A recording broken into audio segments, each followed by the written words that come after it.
words we have are the only words available to us.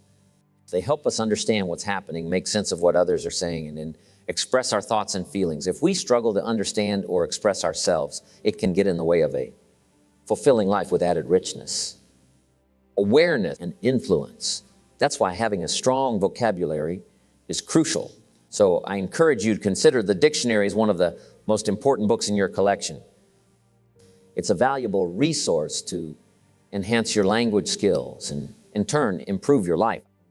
I've got a good question. How quickly do you want to become skilled at what you do? If you're thinking it shouldn't take too long, then here's the key. Practice regularly. Repetition, doing something repeatedly, is where skill begins. However, it's not just about mindlessly repeating the same thing. It's about repeating with the intention of getting better. Sometimes it's easy to fall into a routine of just going through the motions without making any real progress. About the man who's been talking for 10 years, but he still makes the same mistakes they did 10 years ago. For instance, 10 years back, he used to say, "I don't quite know how to put this." Now, after a whole decade, he's still saying the same thing. "I don't quite know how to put this." It makes us wonder, why haven't they improved in all this time? I believe 10 years is too long not to make enough progress in better language skill. The goal is to get better, to transform, to grow, and to make progress in our emotions, feelings, phrases, sentences, and paragraphs, learning to say it well. Now, this is a whole subject in itself, and there's a lot to explore. It's worth spending a weekend diving into it. Let me share a short list of ideas on how you can improve your ability to say it well. Number one, repetition. Practice is the key. Getting good at something requires doing it repeatedly. I remember when I first started giving lectures, especially outside my usual business circles. It was tough. Expressing myself well took effort, but I didn't give up. I kept practicing again and again, and guess what? I got better over time.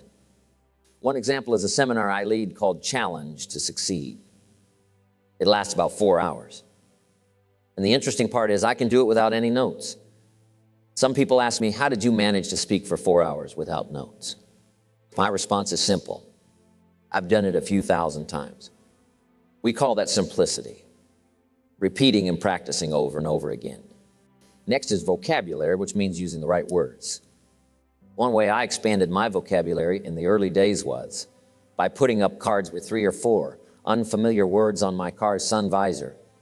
I used to travel a lot by car, and by the end of the day, I would have learned a couple of new words. Having a rich vocabulary helps us understand and make sense of what we see and hear. The words in our mind grapple with the thoughts and images that come to us.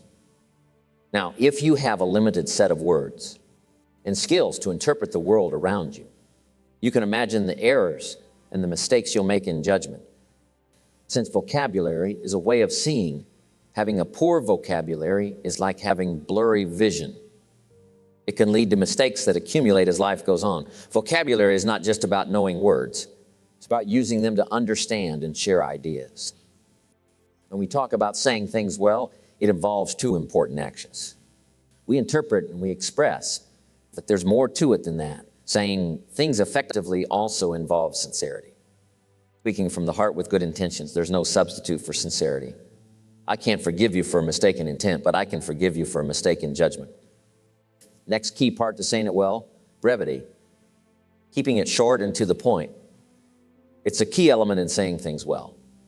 In my experience of giving lectures and speaking globally, I've learned that if you linger too long on any single point. I used to tell stories that went on and on. By the time I hit the punchline, people forgot how it started. The reason brevity matters is that human attention spans are short. You only have a limited time to convey your message before you risk losing your audience. A great way to practice effective communication is by talking to kids, because they have short attention spans. If you talk to them for more than 30 seconds, they might ask, how long is this going to take? Kids get a bit impatient, and it seems like you're taking forever to make your point. So the challenge is to get to the point quickly. Sometimes we try to make up in words what we lack in self-confidence. But here's a key. Being brief is not just about the number of words. It's also about personal development. growth, awareness, and understanding your own self-worth. When you have confidence in yourself, you can express your thoughts in a way that carries weight, and you don't need to use many words. Being concise or having brevity is a valuable skill in effective communication. It means saying what you need to say without unnecessary words. So practicing brevity is not just about being short, but also about building your self-confidence and making your words carry more impact. Next is intensity. Here now starts the power of what we say. Intensity. The strength of what we say lies not only in the choice of words, but also in the emotions we infuse into them. Words have power, but here's what is power unmatched. Words loaded with emotion, words on their own have an effect, but when those words are packed with emotion, the impact becomes incredible. My words might reach you, but to truly touch you, I need to convey my spirit, emotions, and beliefs.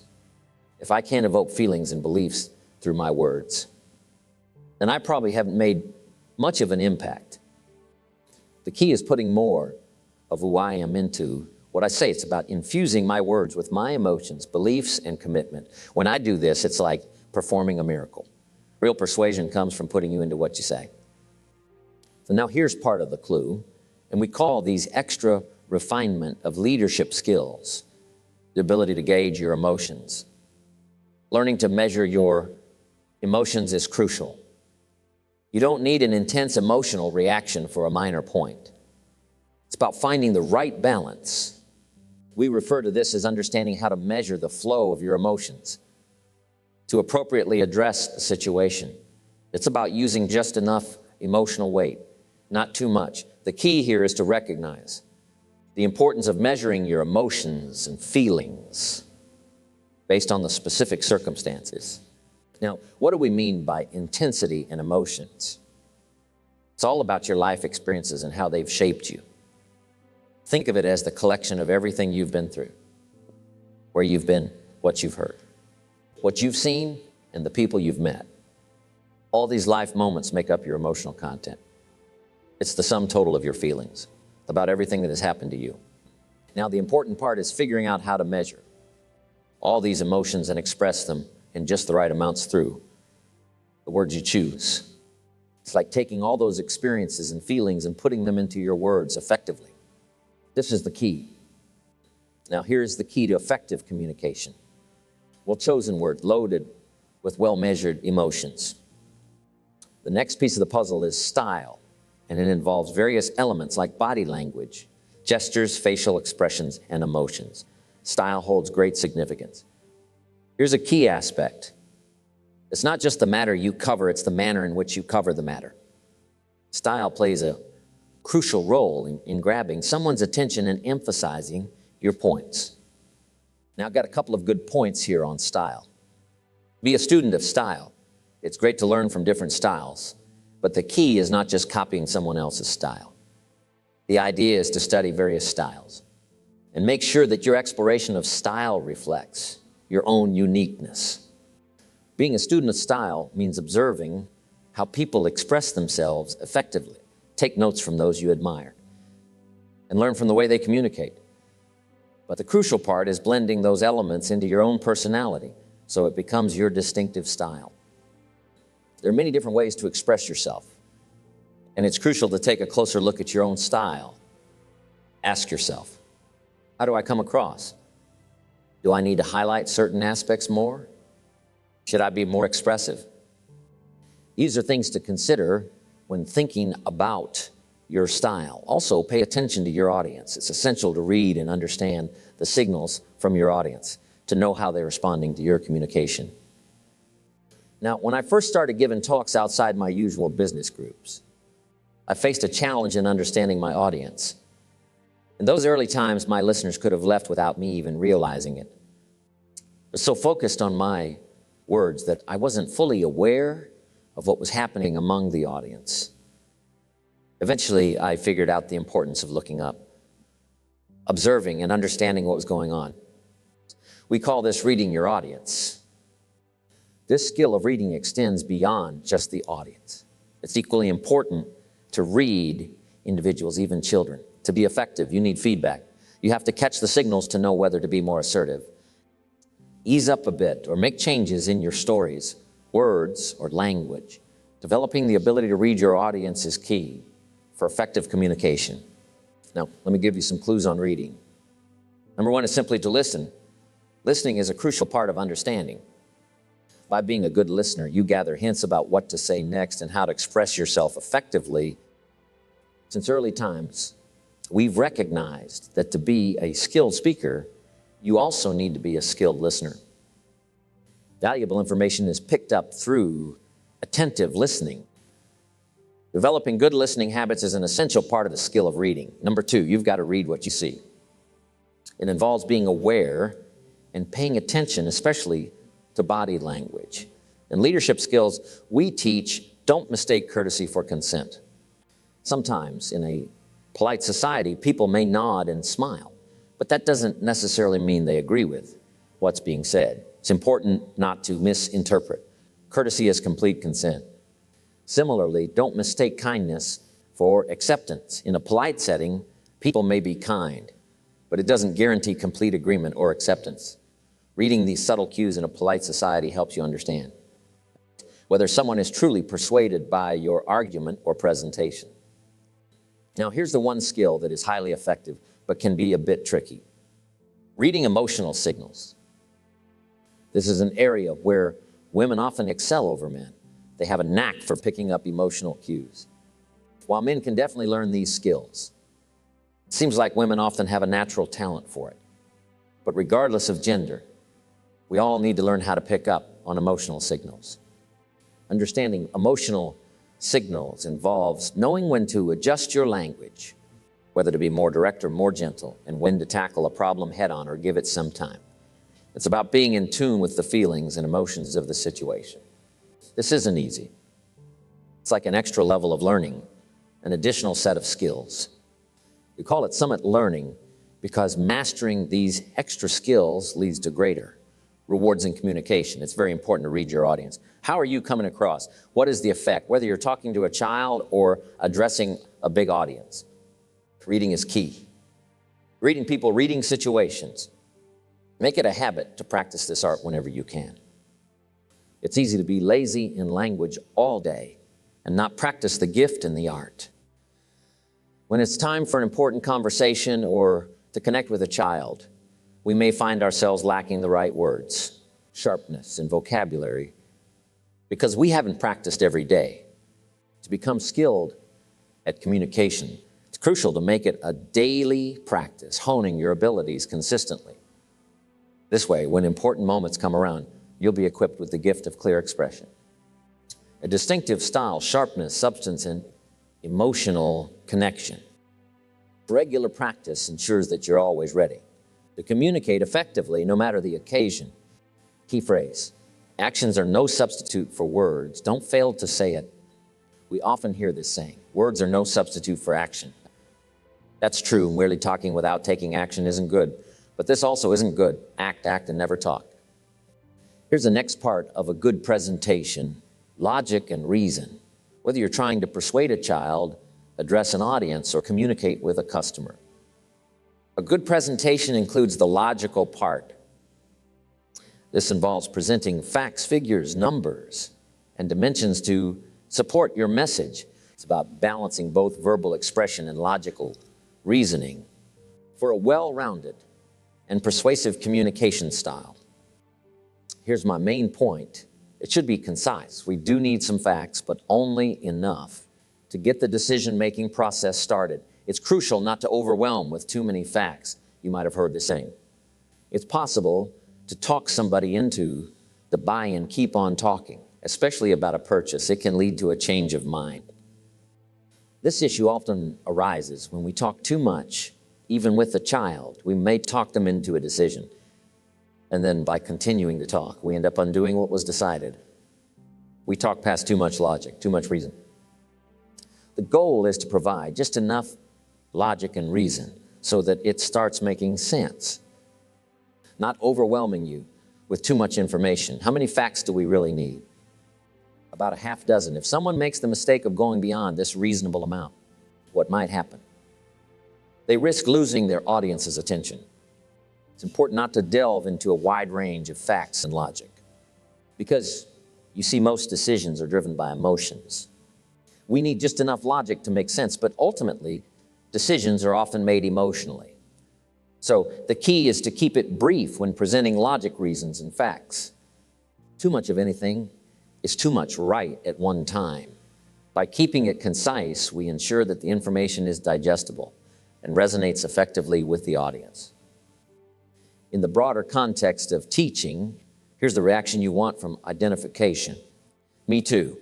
You want people to relate to what you're sharing, to understand and say, I've been there. I know what that's like. So a crucial part of effective teaching is transforming your experiences into words that resonate with others, fostering a sense of connection where they can say, me too. Here's the reaction you don't want. So what? It's quite easy if you're not careful. To fill your presentation with a lot of information that might make people think, so what? Mr. Schoaf, who only went to the 8th grade in school, shared a wise lesson with me when I was 25, and it's been stuck in my mind ever since. He said, learn to express, not impress. That was so helpful for me because it's common to use language just to impress others, instead of genuinely expressing ourselves. This shows that if you want to touch somebody, learn to express, not impress. Sincerity from the heart, not impress. Express builds a bridge. When we talk about identification, we're asking, how can I become relatable to my audience? How can I connect with a child? It's like building a bridge, a way to get to know someone. When you're meeting someone for the first time, it's about getting acquainted, making contact, and building that bridge. Here's a key phrase. Find something you both have in common. It's their starting point, the shared connection. And here's an important tip for truly influencing people. Begin by understanding where they are currently before guiding them to where you want them to go. It's like starting the journey from a place of common ground and understanding. Connect with people where they are. If someone is going through a tough time, start by acknowledging their pain. If there's trouble, address the trouble first. The crucial thing is to begin from where the person currently is. If they're facing difficulties, begin the conversation by addressing those difficulties. When someone is deeply affected, and you've had a similar though, perhaps not as intense experience, you can empathize by talking about being stricken in the heart. This adds substance, meaning, and depth to the conversation.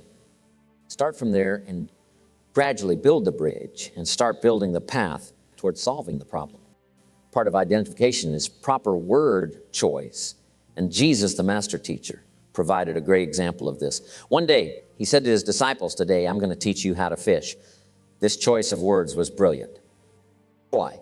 Because he was talking to fishermen. He didn't say, I'm going to teach you how to recruit, because what do fishermen know about recruits? They're not familiar with that term.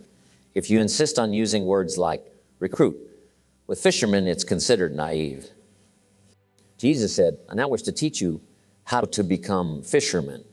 Now that language made sense to them. He explained winning people is a lot like fishing. Now see, they understood that story. If it's like fishing, we can figure it out. Here's another tip for identification.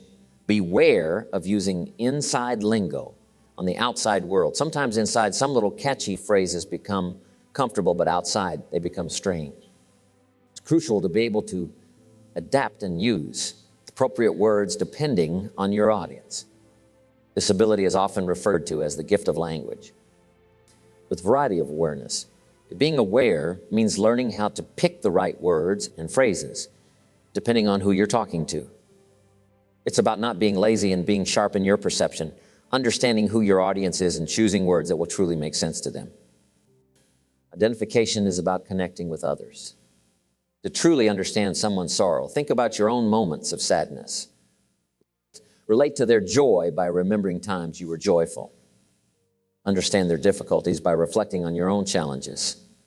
One of the most valuable tips for improving your ability to identify is to go back over your own life. Study your circumstances, feelings, and awareness. Revisit stories you haven't shared in a long time and recall various experiences you've had. This self-reflection helps you build a deeper understanding and connection with others. Now, sometimes when you freshly come from an experience, it might be challenging to express or discuss it. However, as time passes and you can reflect more thoughtfully on your experiences, the important thing is not to lose the intensity of those moments. Instead, use that intensity to become more skilled in expressing yourself. Learn how to weave the depth of your experiences into your conversations. By using the gift of language and emotion, you can connect with others, touch someone's life, reach them on a deeper level, and potentially persuade them through the power of your own experiences. How do you identify with a child? It's tough when there's a significant age difference, like an adult being 40 and the child being 12 can be quite challenging. Bridging the gap between a 40-year-old and a 12-year-old isn't a simple task, and in the past we used to call it the generation gap. So how do you develop the skills to build a bridge over this generation gap? Number one, remember when you were 12. It requires the skill of going back in time, reliving those moments, and allowing the memories to impact you once again. To truly connect with others, you need to be moved and touched by those experiences. Without the genuine emotion that comes from reliving these life moments, whatever emotion it calls for, there are some people you can't reach. Here's the big challenge: connecting with someone who is different from you in terms of color, religion, or circumstances. How does a successful person reach and connect with someone who hasn't experienced success? Well, the first step is to focus on talking about the struggle, not just the success. Here's a crucial tip for effective identification. Your struggle will more often identify than your success. If you spend most of your time in a conversation emphasizing your success story, especially if it takes up 59 out of 60 minutes, it's more like building a gulf, not a bridge. To truly build a bridge of understanding, spend the majority of your time discussing your struggles, fears, apprehensions, and the moments when you hesitated or were about to give up. This is what we call identification and building a bridge. Once you've established this connection, you can then guide them through your journey, showing them your success in a meaningful way. This success is impactful because it emerged from struggle, decision-making, and perhaps heartbreak. Similar to the position the person you're talking to finds themselves in, identification, which makes you genuine and relatable, is of utmost importance in these interactions. We must be gifted with words if we want the full treasure of life. So, whenever an opportunity arises, practice expressing yourself. Put your word skills into action, aligning them with your activities. You'll begin to feel a growing excitement about using language to impact others, conveying the emotions of your heart and mind. As you engage in these practices, you'll notice tangible growth in the responses and results you receive. I'm just asking you to take the extra time to engage in these arts. The gift of language, communication, and the art of influencing people with words. It's a worthwhile endeavor that can significantly enhance your life experiences.